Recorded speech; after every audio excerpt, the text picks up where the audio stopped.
introduction for the northern districts of Illinois, so everybody lives relatively around. Okay, this is going to be a good roundtable session. I farm in east central Illinois, and these guys are up north. They had something that I didn't get last year. It's called rain. So they had some really nice yields last year. So what we're going to do is we're just going to have an introduction so you'll know who's going to be speaking. We've got Pioneer, BASF, and Syngenta represented in the front of the room. And then we're going to give them some time so they can talk about what their teams did.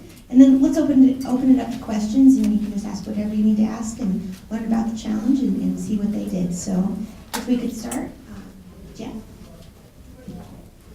My name is Jeff Kiefer. I don't represent Pioneer. We were sponsored by Pioneer. I'm from the Elburn Co-op in Sycamore.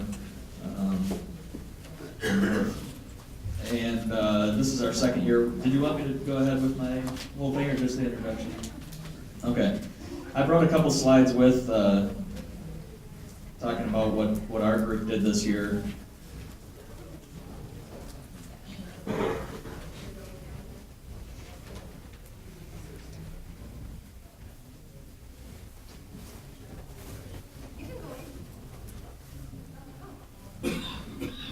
So, as a team captain, back in 2008 is when we started a pre-yield challenge. My company formed a group with some growers and wanted to focus on high-yielding soybeans. So, we started out with about 6 teams at the time, or 6 growers rather, and we're up to 9 or 10 growers right now. So basically in 2008 when we started, our goal as the group was to raise 70 bushel soybeans consistently.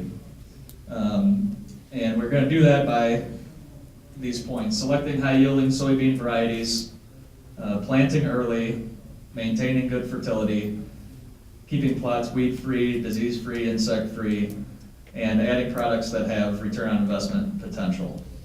And though that last point will change year to year. So this year in 2011, these are the things that we did. We chose, we're Pioneer seed dealers, and so obviously we want to stand by Pioneer, and so we chose the 92 M54 soybean. Our target planting date is actually the 1st. We got these plots in by the 8th. We actually encourage our guys to park the corn planter and plant soybeans, which is one of the first hurdles to get over when you're trying to focus on soybeans. But our guys got the soybeans planted relatively early. There was only one plot that was planted there on the 20th, but most of them were planted by the 10th. We used a pre-emergent residual herbicide, Valor XLT. We also used Cobra at a 6-ounce rate, which did a little bit of weed control, but we're mainly focused on plant health and white mold resistance with our Cobra. Roundup as a post herbicide. We added Stratego Wild D as our fungicide. Asana is the insecticide along with that. And scouting was key for us. We didn't do the Kip Colors thing every day, but we did go 2 times a week and filled out scouting reports and kept track on everything. Nothing got above what we would consider as a threshold. So then we also added in 2011, so all the stuff that I just showed you was what we use in both plots, the standard practices plots and our high yielding plots. So the difference between our yield and our standard practices plots and our high yielding soybean plots isn't a 47% increase like we saw up on the board earlier, because we're already doing things in that standard practices plot that we've picked up from 2008. So we're already putting a lot of extra work into those plots. But what we did do different between the challenge plot and our standard practices plot is adding foliar micronutrients and nitrogen. And we did that based off a theory of one of our partners this year was Helena. And looking at this chart, it's real busy, but the theory was adding the ENC, which is a foliar nutrient feed early on when the plant is ramping up its nitrogen fixation and the plant is growing, and then the addition of Coron later on, which is a foliar feed nitrogen to the soybeans to spur the pod growth. That's what we use this year. And these are the results that we had. Our overall yield average was 71.6.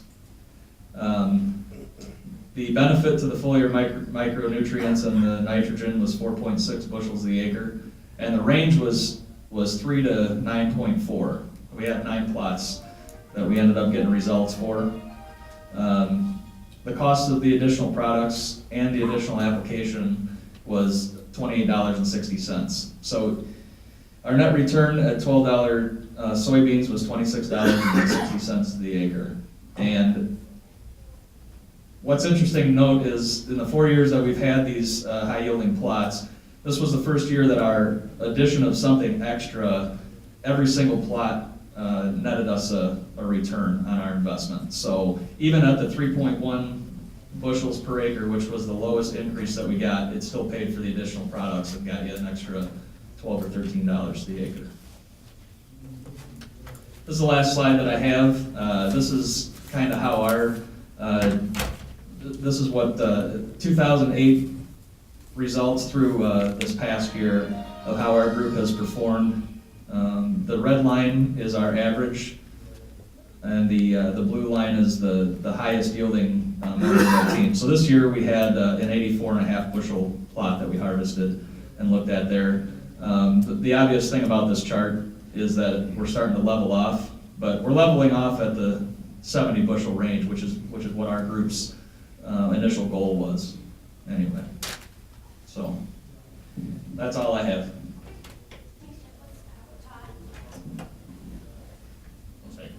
I do not want to sit right in front of that thing, I know that. My name's Todd Thumma. I'm a field agronomist in Northwest Illinois.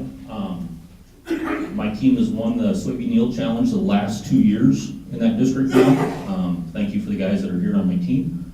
We have basically a couple simple rules. First one is we want to pre-plant herbicide down, preferably our boundary product or prefix. So how many guys in the room use pre-plant herbicides? A little less than half. So to me, that's rule one. Control weeds, keep them from competing with your soybean crop. It's one of the reasons we had it up there. Now, last year, I had quite a few guys that did not use a pre. This year, everybody used a pre, because they figured it out. They have to get in there and spray Roundup on their fields twice, or a glyphosate application on their fields twice without a pre. They're making that trip anyway. So put it down as a pre, clean it up later on. That was kind of rule one for our group. Use NK soybeans. Some of the highest yielding beans on the market. We did not select a variety for people to use. So if you were concerned about white mold, we selected a variety that handled the white mold pressure for you. You could use any of those varieties that you wanted to. You had to put it in both sides of your check, don't get me wrong. But you could use any of the varieties that you wanted. Cruiser Max treated. This is another one that changed for us from year 1 to year 2. We tried to use untreated beans the first year. About half the guys did it. After that, it's a no-brainer, right? Use Cruiser treated beans. You get the best fungicide products on the market, protect that bean, establish that stand. You get the advantage of vigor effect with the Cruiser, plus great insect control. So we've had a pretty mild winter. Chance we're gonna have some bean leaf beetles this coming spring. I don't care about bean leaf beetle because all my beans are treated with Cruiser. They're gonna be laying there dead in the field the second they take a bite. Game over. Not a problem. In-season applications. FlexStar GT is a combination of FlexStar plus glyphosate. It'll trigger some of that response within the soybean for systemic resistance. So we use some of that. Otherwise, we're using touchdown total. How many guys got impacted by wind this year? How many guys are Okay, who didn't get impacted by wind this year in this room? It was pretty hard, right? We had a fair amount of down corn. What's that down corn gonna lead to this year in your bean fields where you're in that rotation? Potential volunteer corn, right? So we're throwing fusilade in the tank to control volunteer corn. It's gonna add 4 to 7 bushel, depending on how bad your volunteer corn issue is. Fungicide application at R3. That's not just putting a fungicide out there. If you listen to Kip, he was spraying at R1. In the south, they have more disease issues. He's preventing disease from getting into that plant when the beans are starting to flower. Northern Illinois, typically not a big issue for us. Not that we can't have it. His 27 days later, that's our R3 application time frame, basically. If you spray in front of R3, you'll probably have disappointing results in Northern Illinois from our data. You'll get about half to 2/3 of response. So trigger it at R3. We're also adding an insecticide into the tank at that same time. We're using Indigo or Warrior, one of the two. So we're controlling weeds, insects, diseases. Pretty novel concept, right? For the most part, our yield challenge advantages came from the Quadris Indigo. Everything else the guys have pretty well adopted and using automatically. From that, we also have growers, for instance, Kevin Brockwell's in the room for us. He also is adding foliar feed products to the tank. Foliar feeds are probably going to go in with your touchdown applications prior to flower or right at flower. Do not put your herbicides in with your fungicide application. You're spraying potted beans, right? You're right, putting to increase yields and maintain pods. Herbicides are going to knock off pods and knock off flowers. So you take a 5 bushel yield hit from spraying a herbicide at that time, and a 5 bushel yield advantage to using a fungicide and insecticide, you end up at the same place.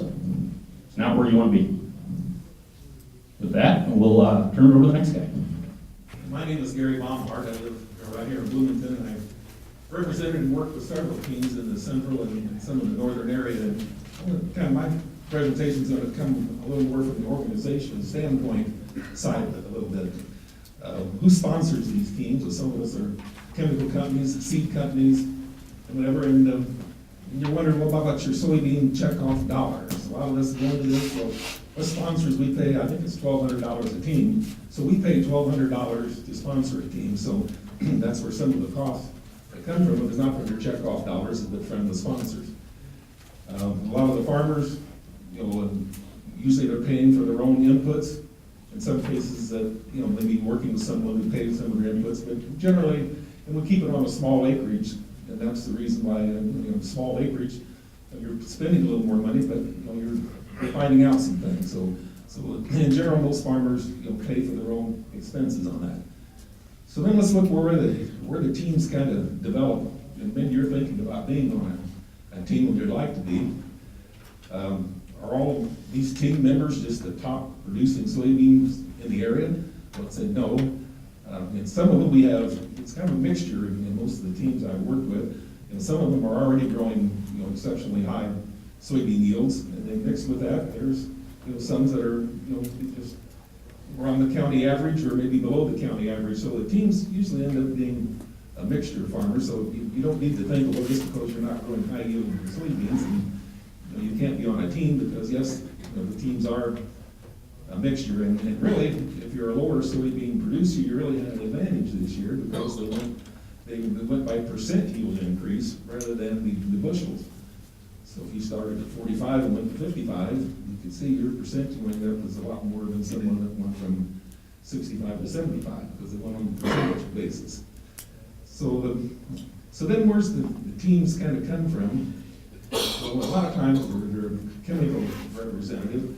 A lot of times we would go into a dealer. And if it was a seed company, they've got their clientele, seed customers. So we usually find a fertilizer dealer that has similar interest in wanting to work with his customers and raising the soybean yields in the area.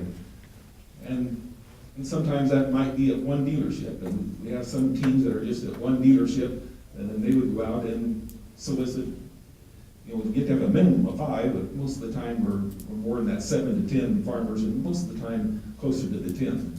So they'd have, you know, solicit, you know, customers that they want to work with on, you know, trying some things on their fields to increase their yields. So that's one way they went at it, and some of them would think, well, that's, managing this whole 10 thing seems a little too much, so then within maybe it's a dealer organization where they have 3 or 4 locations or several locations. Well, maybe we'd have 3 farmers from this dealership and then another dealership within the same company, and they've got 3 and another one got 3, so they've got it split up where maybe the manager or the sales person at the location is only looking after 3 fields, and felt that they won't be overwhelmed with the whole process if they went that basis. And I would say we kind of work with both of them, but where the teams really gel the most is, so what happens if you're on a team? You know, you're on a team and you agree to do this. Well, some of these teams get spread out between several locations. Some of those teams never have met the other people on the team. You know, it's all kind of individual and with paperwork, and they really are part of the team, but they never really associated much with the other members on the team. And these were a workable type of, you know, teams, but really it seemed like where the most benefit came where the team comes from more of a localized area. And they don't necessarily have to know each other at the beginning, but it's where maybe this time of year okay, you think you're going to be on a team, you'd like to be on a team, so this is the time of year we're doing it right now.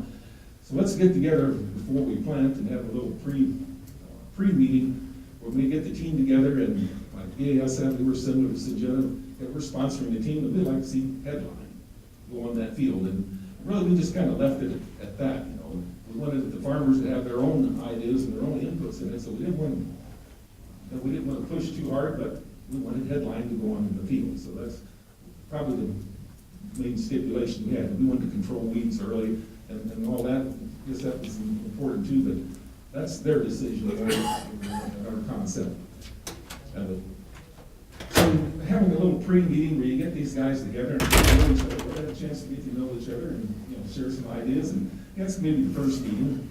And then maybe after you get done planning, and things kind of slow up in the summertime, well, we'll get them together again. As a sponsor, get them together someplace, we buy lunch, and we get together and just talk around, table, what have we done up to this point? You know, we got the crop planted, and we still want to post things that might be able to be done, but okay, we got it planted, and for me, it was ended up being a data collection person on this, so I started retrieving the information. And this is where, if you look on the downstairs on the chart that they put up there, the number of failed teams that they had, and that was one of the real drawbacks of this is, I have to get the data entry. It was kind of a good idea a lot of times back in the winter time, but then someone has to follow through and collect that information, and that's one thing I think BAS stuff I looked at, and I'm not a BAS employee, I'm a contractor agronomist with them, and they kind of see, well, this isn't going to get done unless, you know, someplace we have an intern or I'm an old intern, I guess you call me, but a contractor agronomist, someone to look after that and gather that information and get it in. Or, because we've seen in those first years, you know, we had a lot of teams just fall out, not due to the farmers not doing their part, but just due to they didn't collect all that information, and when it was planted, what was planted, what chemicals were put on, you know, and all down the line. So that was, you know, an important part. So we get together, then those farmers get to know each other a little more than they did before, sharing similar ideas and things they've done, and it started building more of a camaraderie, you know, amongst that group. Maybe even if they didn't hardly know each other at the beginning, and then you kind of go through harvest, and here again, if you're not following after these plots on harvest, a lot of the time, especially in some bigger operations, and we've lost some plots where the farmer, he's got someone else on the combine, and yeah, we got this plot here, but it's gone. The whole field's harvested, and you know, data lost. And that's one reason maybe we have 10 members on the team, where you only really report 5 of them, because somewhere along the line, someone else gets in the combine that particular day, and that's why we like to put signs out in front of them, good steel posts, you know, that whoever's driving that combine, and so we kind of learned if you really want to have a mark that field and put the sign right out there in the field, so whoever's on the combine's not going to just combine through it. So then, you know, you harvest the results and you enter your data and verify the yields. So then it's good.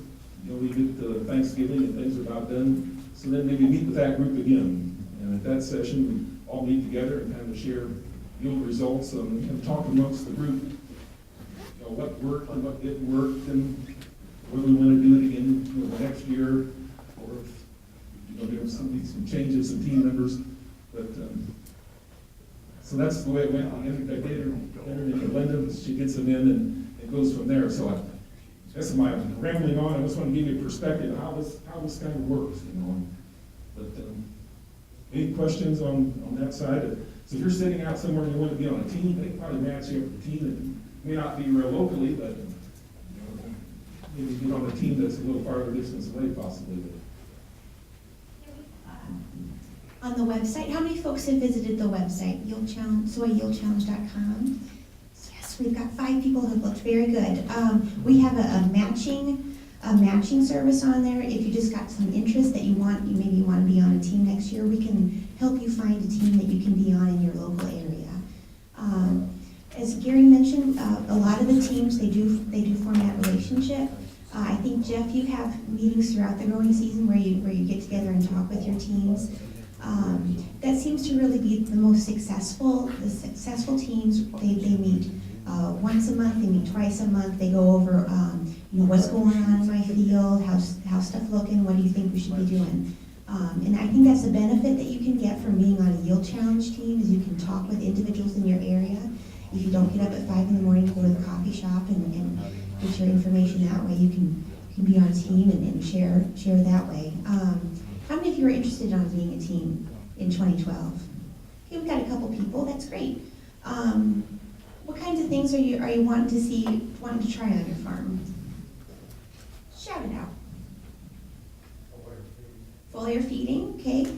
Foliar feeding was one of the more popular things that were tried in the yield challenge overall. Probably the most common treatments that we saw were testing whether or not a combination of the fungicide, insecticide, and the foliar feeding together makes a difference versus not doing any of those things.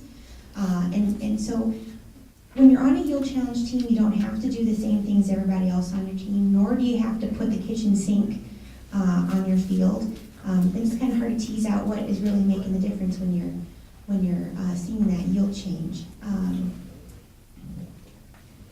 Does anybody have any? Oh, we've got a question. You anticipated me. The team leaders that get all farmers together, they kind of regulate that, where they change one variable throughout the field, that way they can kind of keep a running tally of how things have adapted to different practices.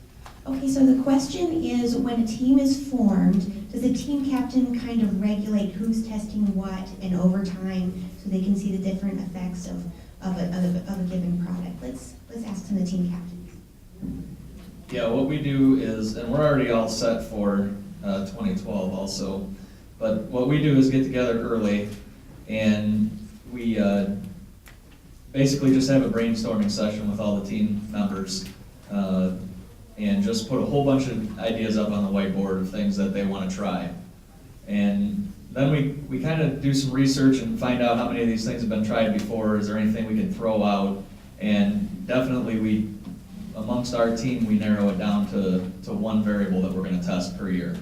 It's probably not the most efficient way of doing it, but we're only talking about 9 or 10 plots that we have. So we don't have enough to try multiple variables, we don't feel. So we do focus on one variable. That way at the end of the season, we can tell what the yield increase actually came from.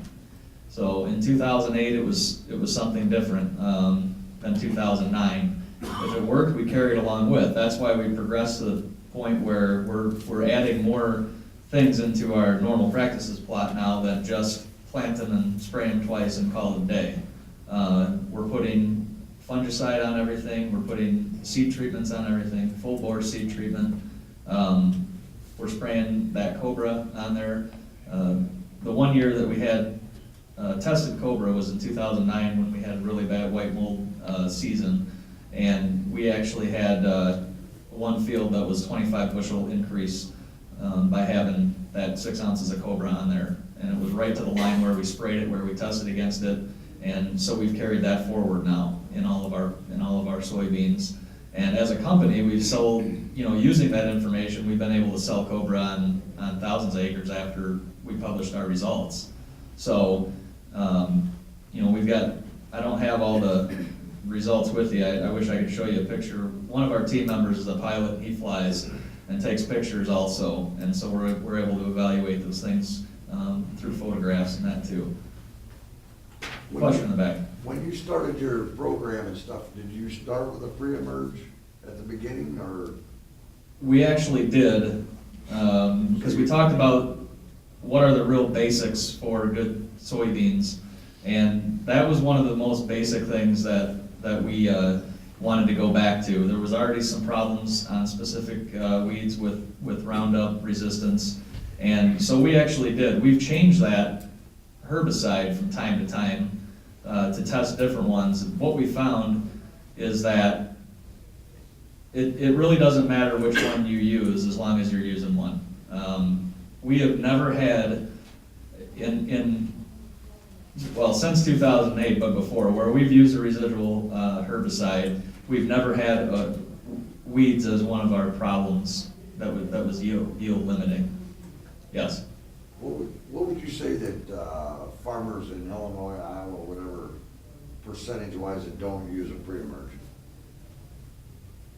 For our trade territory, which is probably about 3,500 square miles, I bet you in that trade territory, there's probably only, I bet at least 50% of our customers use a pre-emerge, and it's growing every year. I see it as a no-brainer, especially the more hard weeds we get up against with Roundup alone. So I think in the next few years, we're gonna be at 90% with a pre-emerge. I just want to share the participants who were in the Yield Challenge team. Probably about 40% used a pre-emerge herbicide. So it's less than half who are involved with the challenge. To me, when I asked the question at the beginning, I think you saw your answer. I mean, there was less than half of you raised your hand, right? Now, there are a few bashful ones in there, but realistically, it's about less than half across the board. Yeah, on the pre-emerge, then a lot of these guys still no-till, just sprayed it on top, or what do you talk, when you talk pre-emerge? You incorporating it or not? The bulk of my guys are on using tillage that I work with, at least that were in my yield challenge group. Now, you can do it either way. See, that's what I was wondering. There's some differences there, but The other thing, I like it, on the white mold, when were you burning it down, and do you think the Cobra is doing it because it reduced the vegetative growth enough so they didn't, less contact? Was it what was the row spacing, and what time did you spray that?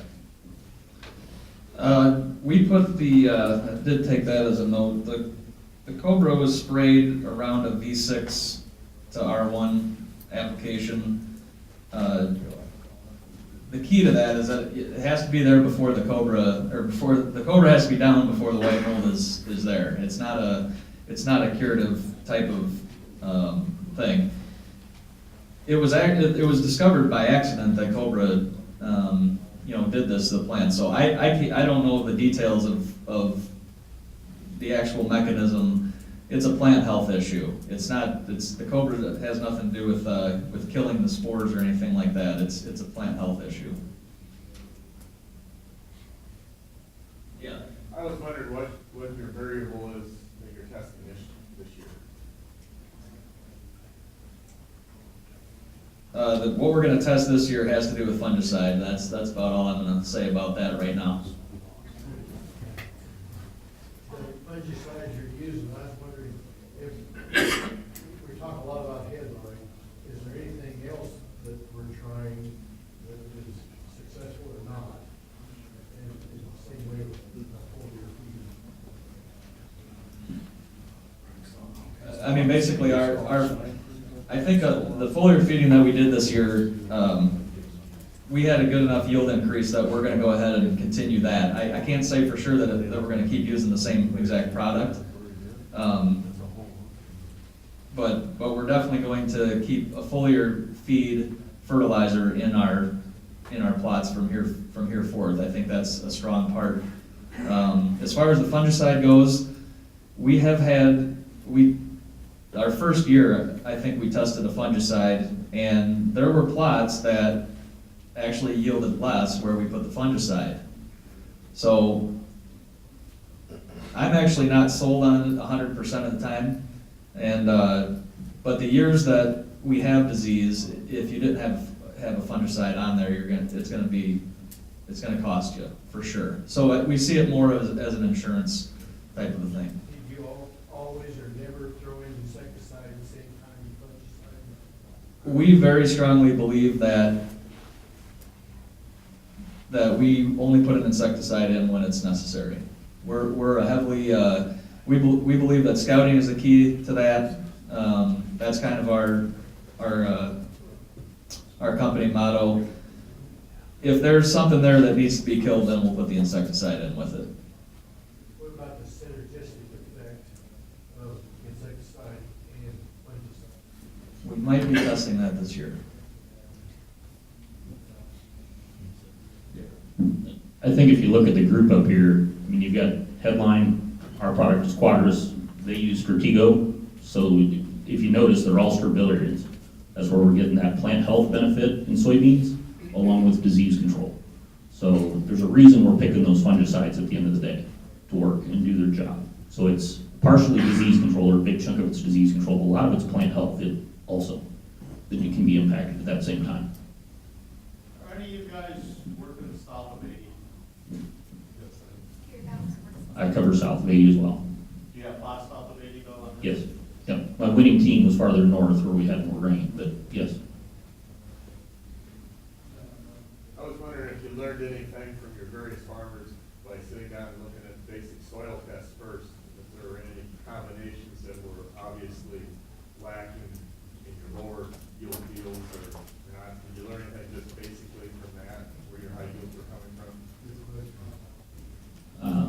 Address that a little bit on fertility. That's one thing I think we had mentioned before, but the one thing that's provided with being a team member is a soil test in that quad area. So even though they have worked with the leadership, we do go out and that's one function that I did, is go out and pull a soil test on in the area of the high yield and the regular program. And you get those results back, and yes, that does identify some fields that are deficient. And I think maybe we haven't really gone beyond that point of saying, yeah, maybe we do that early enough that we can apply some fertilizer to correct it, beforehand, and pH as well.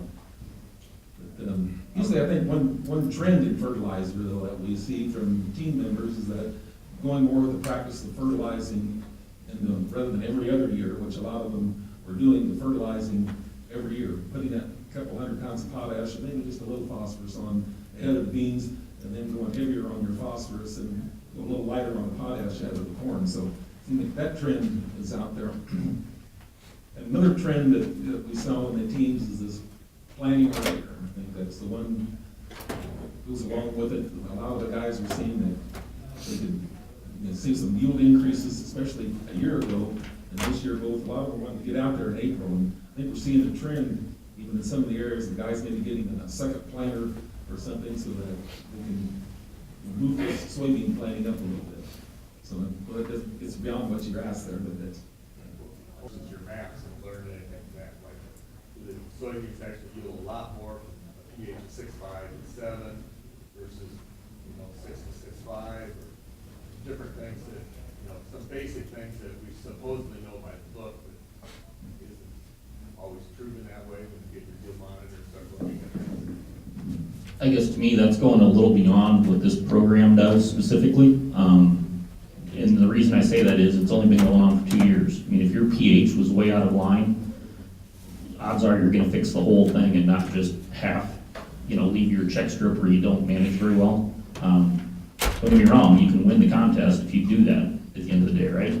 If you have what can I do to screw up soybeans field and here's my high management field, you'll win the contest at the end of the day. But that's not the way most of you are gonna grow soybeans at the end of the day. So I would say he can probably address some of the mapping differences a little better with some of their other programs. Or am I throwing you into the bus? Sorry. Well, Well, as far as a high soil test, that's table stakes to be on our team in the first place. So we don't have any data on plots of anything that the soil tests are out of whack. We do utilize the soil testing that they offer, but my team has soil tests on file, current soil tests already before we even get started. So, and we won't use a plot that's not up to snuff on their soil test to begin with. I wanted to ask all three of you about your seed treatments. You were saying Cruiser Max on your NKBs. Standard Pioneer package, or you have a house plan? I believe that it's been Cruiser Max what we've been using. Anything else on your side? Just primarily been plant early and use a seed treater. That kind of philosophy. I know everyone's maybe go into more detail, but I see the trend is when I plant earlier, I want to use a seed treater of some kind. So that's what the trend is. Size of plot. I mean, are we looking at a 1 acre plot, are we looking at 20 acre plot? So when you sign up to be a Yield Challenge participant, there is a minimum acreage that we're gonna ask you to harvest, and that's 2 acres. So 2 acre harvest minimum. Some guys are planting 5, some guys are putting it on 27 acres, some guys are putting it on 40 acres. So the minimum that we're gonna ask you to harvest is 2 acres. If you wanted to say what you've been using. Most of my guys are leaving what I'm gonna call the untreated check, is that 5 acres that they ask us to leave, and the rest of the field is currently getting treated as a rule of thumb. I mean, they're adopting these practices very fast, because they work. And I know one of the questions earlier was, you piece out each one and test it individually. We do that in our research at the end of the day as a company to find out, how does this impact crops at the end of the day? Is this bringing value to you as a customer? Now, some of those are gonna overlap, so you don't have 1 and 1 equal 2 all the time. It'd be nice if it worked that way, but it doesn't. But we do testing that way up front. That's one of the reasons we kind of have, here's what we suggest you do to be on our team, or here's what we want you to do to be on our team. And then your regular practices are what go on beside it. A lot of times, on my teams anyway, those practices are overlapping very strong. You guys talked about seed treatment, who's inoculating their beans as well. So about half my group inoculated last year with a bacterial product. I think I had one as well use a growth regulator. I have to go back to my notes. So we're doing some additional testing that way. I ran plots probably 5 years ago now, when we first started having field seed treaters. We were seeing very positive results with Optimize at that time, was the product we were using. I also had very positive results with Celtec. I'll also clarify a little bit of that. So, anybody here from Carroll County? Originally? That's one of the counties I cover. We're running, what, 75% corn on corn? Maybe 25% soybeans / wheat. So I've got a little wider rotation. The other spots I see a really benefit at the end of the day is if you're on sandy soils, or any of those fields that have been under water or under a lot more stress. That's where we really see it shine. My gut says for the cost of the treatment, it's very cheap insurance at the end of the day. I'll let you elaborate. I know you guys use some of the products. We also have used Optimize in the past. We haven't actually used that as one of our variables to test against, so I have no idea what kind of bushel per acre increase to expect with that. Some of our guys on the team use it on every acre regardless. It's just not something that's made it to the top of our list yet to test. Albert and Co-op, since you held it to one variable, you were able to share your yield differences. But the other plots, we haven't heard any yield responses. So for what your variables were, so you haven't brought those out.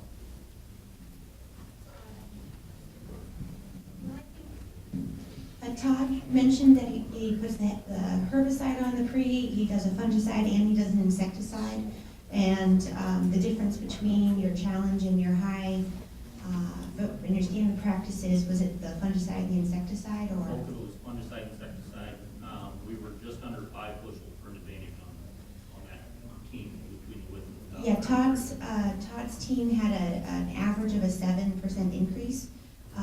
Jeff's was 10, and Gary's went anywhere from 7 to 11 on the teams that he supervised. So the question about the soil tests earlier, we do provide soil testing to each of you. So we send that off for fertility data, as well as we get nematode, you get the egg count, so you'll be able to see what kind of nematode load you're carrying. And then if you've got a scary number of nematodes, we go on and we get the type testing, so you can see exactly what type of nematode you've got in your field, so you can choose a soybean that has a resistance targeted to that population.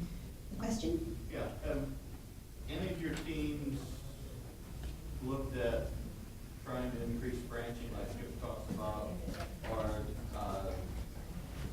have any of you looked at population as a way of influencing yield, standard versus your general?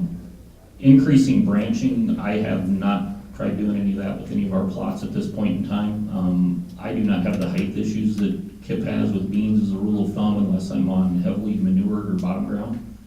So I have not tried doing any of that. What was your other part of the question? Well, have you looked at population? Oh, populations. Our recommendation is basically to drop in that 140,000 population range with the treated bean. You're good to go. And I don't care what row spacing you're on, unless you're the controlled spill that he talked about, and then you want to turn it up just a little. We've never specifically tested any of that. In fact, the 12.5 ounces of Cobra at R1 was on the list this year, but it didn't make it because a lot of guys didn't want to take that chance. I would have liked to have seen it on mine. It might be something we test in the future. As far as the population goes, we don't restrict row width either, but we want to be in that 140 to 160. I was kind of surprised that Kips were as high as they were. I did count one after the rule was 140 to 160. I had one final stand at 210. So nobody really follows that rule. And if you got a drill, you're going to do what you're going to do. But consequently, his was the worst yielding one. So, but I don't know if that had anything to do with the population either. Anything to do with tillage, guys? Any work? We've left the tillage completely optional as well. When we started our group, our ultimate goal was, aside from tillage and population and the type of equipment that you have, we want to be able to find a package that we can offer to the customer that will give them 70 bushel soybeans regardless of those other practices. We would never ask somebody to change their equipment. That's not what we set out to do. We've got time for about 2 more questions. Mikey? Nothing's ever said about the soil tax. I've got many soil tax, and my investment will probably double the year before, so how can you compare? We cover a lot of different soil types. Obviously, I leave it up to the team members to choose their highest producing soil. Now, that being said, the challenge plots are right adjacent to the standard practices plots. So we try to take as much of that variability out as possible, but we are talking about the highest yielding parts of the field, the highest yielding fields, and then the highest yielding parts of those fields based on history. So it is skewed a little that way. A lot of teams set up that way where the guys want to try growing their best beans on their best ground. That's not necessarily what we're happy to have people do that, but we're also looking for people to take some of that ground that's not the best in the world and try to bring that up as well. So I know Gary looks at taking some of, like Ross Pro, the director who spoke this morning, he had his good soil and then he had his bad soil. And he did see an increase on both of them. So it's not just taking that best and making it even better. It's about bringing that so-so ground and making it good. The soil types, when we're comparing, and if we're talking about sort of the rules and how the challenge is organized, we look at percent increase, and you're within your district when you're being compared. So we're not competing with the guys who've got the good ground and the good rain. you have to beat them. You just gotta beat the guys who are in the same area as you. We got one more question? How do you handle irregular fields or the harvest system to measure the distance harvested or what? We're keeping our area small enough that we're at two comparable pieces of ground, and that's kind of a given. And we have to have the same seed variety. Now, you can treat it one side and have untreated on the other. On the same seed variety on comparable ground. We got at least 2 acres and 2 acres, hopefully 8 by 4 acres that are pretty similar to split in this, so that will kind of be the extreme case. Most of the time, it's at least 10 to 20 acres versus 10 to 20 acres adjacent to it. I say irregular, not comparable. So, but they're regularly the same. Okay, guys, if we've got more questions, we've got Todd and Jeff here. We're going to lunch. If you can track them down, ask them a couple questions if you've got questions. But we've got lunch ready for you at 11:45.